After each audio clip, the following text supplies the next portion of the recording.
syudad sang Iloilo.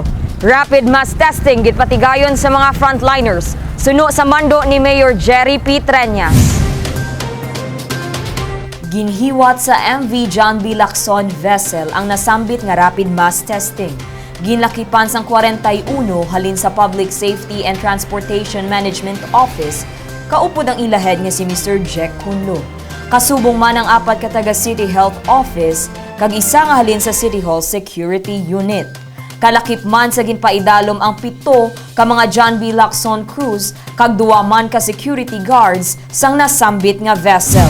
Una gid ka pasalamat kami kay Mayor Jerry Treñas kay subong adlaw nagkandak sang mass rapid testing sa aton nga mga kopdanan sa PST mo, no. Ini para mapasiguro nga ang tanan naton nga personnel COVID free kag kung may ara man ma-isolate dayon naton kay kami as frontliners kinahanglan pasiguro man nga hindi kita carrier para nga hindi man kita maka-infect sa mga lain-lain nga tawo nga atubang namon taga-adlaw.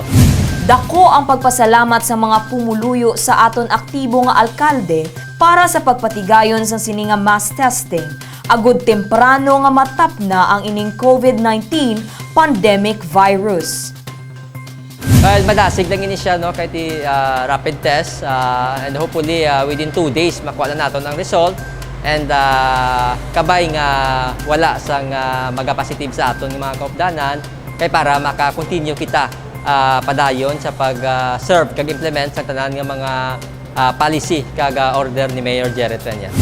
Sa liwat, kita tanan maghalong, maggamit sang face mask, pagkasundo na pagpatuman sang social distancing, kag magtinir sa aton mga panimalay.